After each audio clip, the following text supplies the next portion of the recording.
I always love walking into the greenhouse on any day, but especially a cold, damp day like today.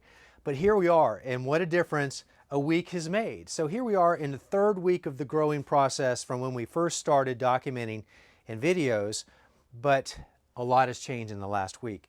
Over the weekend, just past, Amy and I, my daughter, potted up about 1,000 seedlings, which is roughly 40 trays, and they have been added into this area. So between the top shelves, the back bench, and every surface area on these tables, we're pretty much at capacity. I have a little more room, but I also have about another 1,000 or so seedlings to pot up this coming weekend, which is another 40 or so trays.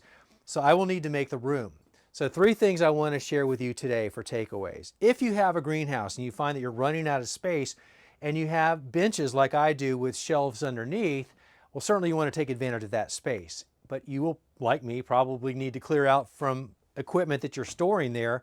But the most important thing right now is to get those plants in a protected area and some access to light. Now, the fact that they are on the lower shelves, at least in a greenhouse like this, is going to preclude the ability for the light to get evenly to the plants on the lower shelves. So what do? You're going to have to rotate those trays that are down low with the ones that are enjoying the light up high every few days. Now, I know that's not a lot of fun, a lot of work, but it's necessary so that over that time between now and when they go outside full time, they all have approximately the same amount of cumulative light. So that's going to be a necessary evil that you will need to do and that I will be doing with you over the next few weeks, but it is what it is. The other thing that I'm thinking about right now is the temperature inside the greenhouse.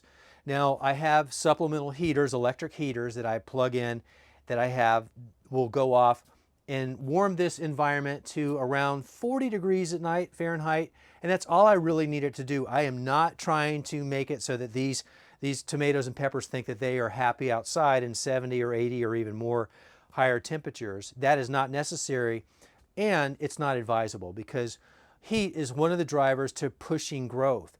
And for me, I have a full 4 weeks before these plants are going to be made available for the garden or to customers.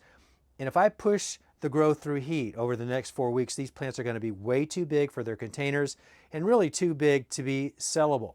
So I'm going to keep it nice and cool, but not cold, as long as it's above mid-30s. And of course, you're not going to have frost. That's the biggest risk.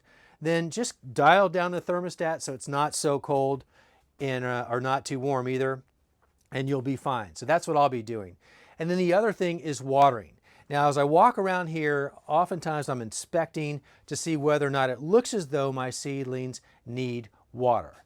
And here's an example where, along with all of the seedlings that look rather moist on the surface, this one, for whatever reason, looks a little bit dry. It's maybe closer to the fan, but that doesn't mean that it's dry all the way down to the bottom of the container. Usually it's not. And the reason why it often looks dry on the surface first is because it's exposed to more light and more air from the fans, and so naturally the top will dry out faster. But that doesn't mean that you need to water. And it's important that you don't overwater, because when you overwater, especially with a seedling you've just potted up into a larger container like this, there aren't many roots in here. So there's not a lot of way for the water to get sucked up.